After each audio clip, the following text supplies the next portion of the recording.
Coronavirus menimbulkan banyak sekali pertanyaan dan spekulasi yang belum terjawab secara pasti hingga saat ini. Dari mana sebenarnya asal mula virus ini, dan bagaimana virus ini menyebar?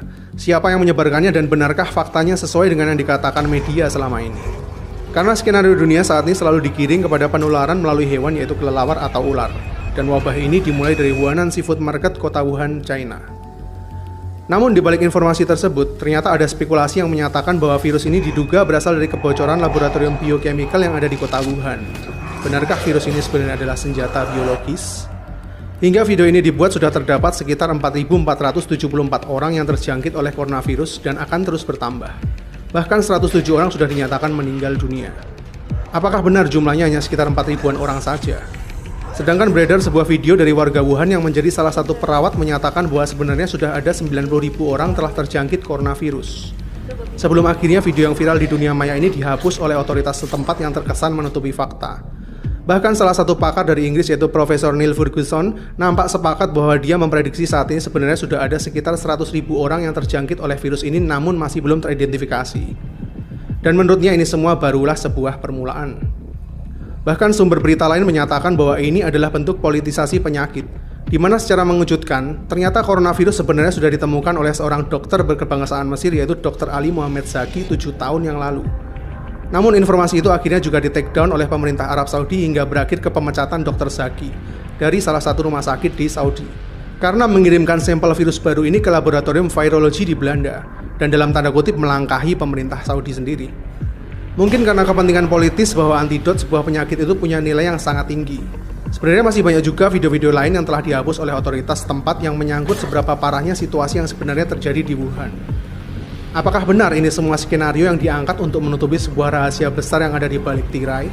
Bahwa coronavirus yang saat ini menyebar diduga sumbernya berasal dari laboratorium biokimia yang ada di Wuhan Institute of Virology yang berada di dekat dengan lokasi awal penyebaran.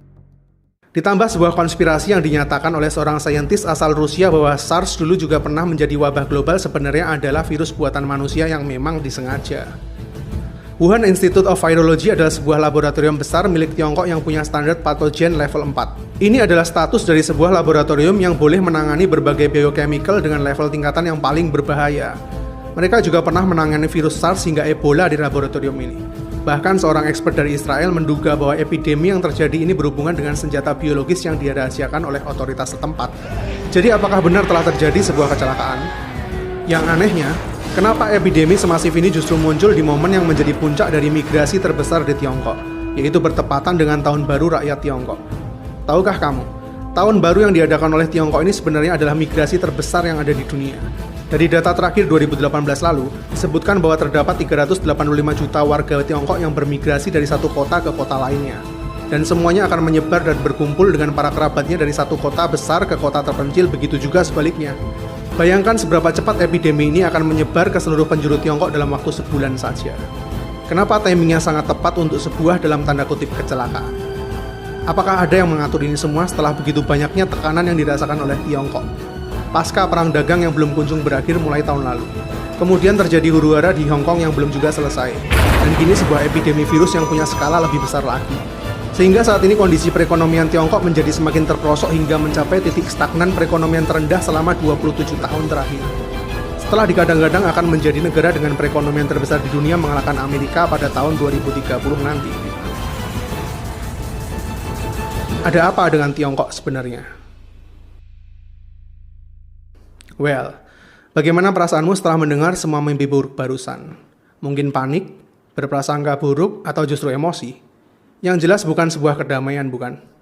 Jika iya, berarti saya sudah berhasil menyebarkan virus negatif buat kalian semua.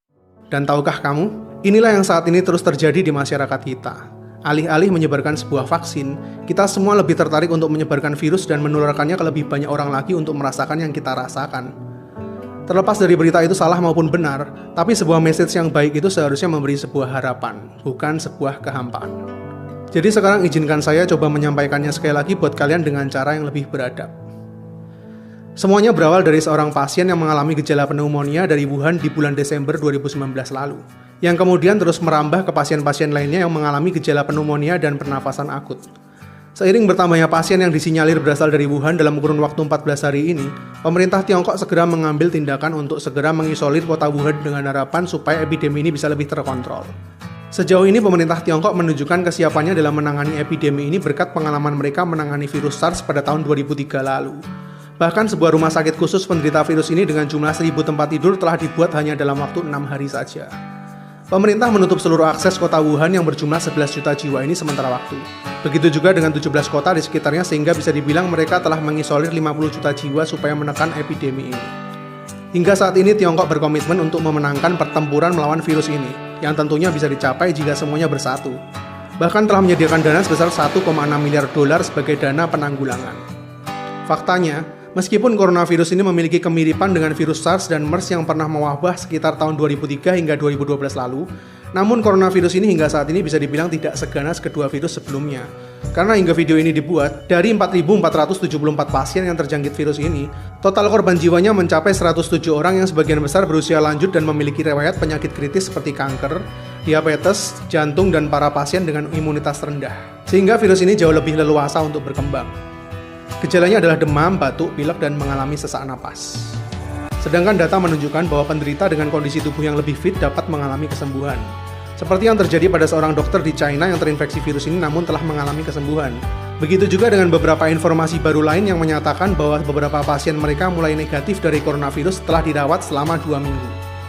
Hal ini diperkuat juga oleh seorang pakar yang menyatakan bahwa coronavirus memiliki sifat swasirna, di mana jika pasien tersebut memiliki fisik yang cukup kuat, virus tersebut akan hilang dengan sendirinya, atau justru sistem imunitas kita akan membentuk antibodi sendiri terhadap virus itu. Karena hingga saat ini sudah terdapat 63 orang dinyatakan sembuh dari virus ini. Jadi kuncinya adalah sistem imun kita sendiri. Jaga kesehatan supaya tetap fit dan hindari tempat yang potensial untuk sementara waktu. Untuk saat ini data menunjukkan tingkat kematian ada di bawah 4%. Sedangkan SARS ada di 10% dan MERS mencapai 37% tingkat kematian. Sehingga meskipun belum ditemukan vaksinnya, para penderita tetap bisa sembuh jika pasien tersebut punya riwayat kesehatan yang baik dan imunitasnya tinggi. Namun tetap perlu diwaspadai karena penyebaran virus ini tergolong cepat dan dapat menularkan melalui pernapasan, sentuhan maupun mata. Ini adalah data terakhir mengenai coronavirus. Hingga saat ini masih belum ada yang teridentifikasi virus ini menyebar di Indonesia. Dan saya berharap kita semua bisa bersatu dalam doa virus ini tetap dijauhkan dari negara kita. Namun meskipun coronavirus menyebar dengan ganas, beberapa hari terakhir ini justru saya lebih cemas dengan virus jenis lain yang tidak kalah ganasnya, yaitu virus-virus kebencian. Di manakah empati dan nurani kita di saat manusia lain sedang berkesusahan? Kita semua manusia sama-sama punya dosa, bukan manusia yang menentukan siapa yang pantas mendapatkan azab. Karena kita sesama manusia tinggal di bumi yang sama, apa yang terjadi pada orang lain juga tetap bisa terjadi pada kita. Tetaplah rendah hati, bro. Epidemi virus ini adalah bencana berskala global, bukan berarti tidak mungkin menyerang negara kita juga. Bahkan apa yang terjadi di Tiongkok saat ini kalau diterusin, dampak perekonomian mereka bakal memicu krisis global di seluruh dunia loh. Karena saat ini Tiongkok adalah salah satu pendorong terkuat ekonomi yang ada di seluruh Asia dalam berbagai sektor.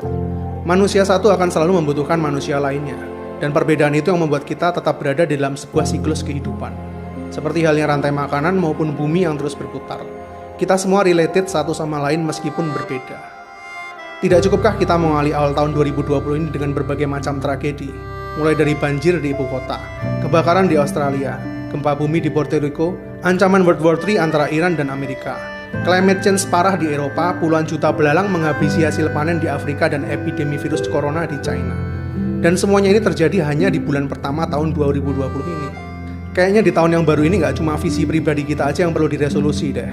Tapi kayaknya seluruh penduduk bumi perlu duduk bareng bicarain resolusi 2020 buat visi dari bumi ini sendiri. Karena sejujurnya bumi ciptaan Tuhan yang telah diciptakan harmonis, sempurna dan indah ini kodratnya setiap hari juga terus dirusak oleh virus-virus yang paling jahat. Dan kayaknya nggak bakal ada vaksinnya, yaitu manusia dengan